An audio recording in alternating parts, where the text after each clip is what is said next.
Hi friends, welcome to my channel. ఈరోజు బెండకాయ fry క్రిస్పీగా రావాలంటే ఎలా తయారు చేయాలో చూసేద్దాం రండి.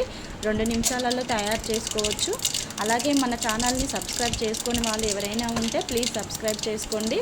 బెండకాయలు ఒక హాఫ్ కేజీ తీసుకొని వాటిని కడిగి కొద్దిసేపు ఆరబెట్టుకొని చిన్న చిన్న ముక్కలుగా కట్ చేసుకొని పక్కకు పెట్టుకున్న తర్వాత గ్యాస్ ఆన్ చేసి అందులో ఒక కడాయి పెట్టుకొని తగినంత ఆయిల్ పోసుకొని అందులో పోపు గింజలు, జీలకర్ర, ఆవాలు, శనగపప్పు, కొంచెం మినపప్పు వేసుకున్న తర్వాత ఒక 4-5 పచ్చిమిర్చి నిలువుగా కట్ చేసుకొని వేసుకున్నాను. మరియు ఒక ఆనియన్ వేసుకున్నాను. పెద్ద సైజు తీసుకొని సన్నగా కట్ చేసుకొని పెట్టుకోవాలి. అది వేసుకున్న తర్వాత కొన్ని పల్లీలు, అలాగే కొన్ని వెల్లుల్లిపాయలు వేసుకున్నాను.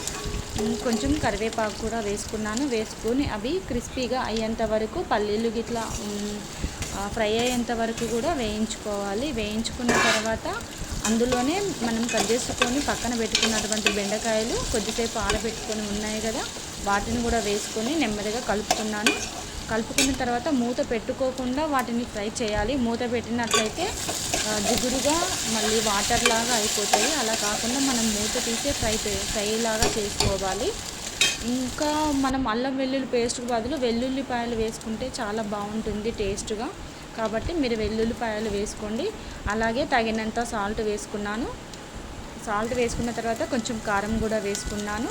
అవి బెండకాయ ముక్కలు బాగా ఫ్రై అయిన తర్వాతనే సాల్ట్ మరియు కారం వేసుకోవాలి. ముందే వేసుకుంటే మళ్ళీ జిగురుగా అయిపోతుంది. కాబట్టి మొత్తం డీప్ ఫ్రై అయిపోయిన తర్వాత కారము, ఉప్పు వేసుకొని ఒకసారి కొద్దిసేపు వాటిని ఫ్రై చేసిన తర్వాత కారం వాసన పోయినాక చివరిలో కొంచెం ధనియాల పొడి వేసుకొని ఒకసారి కలుపుకున్న తర్వాత చివరిలో కొంచెం కొత్తిమీర కూడా చిన్న చిన్న ముక్కలుగా కట్ చేసుకొని వేసుకోవాలి. అంతేనండి, 2 నిమిషాలలో బెండకాయ ఫ్రై తయారవుతుంది. మీరు కూడా తప్పకుండా ట్రై చేయండి.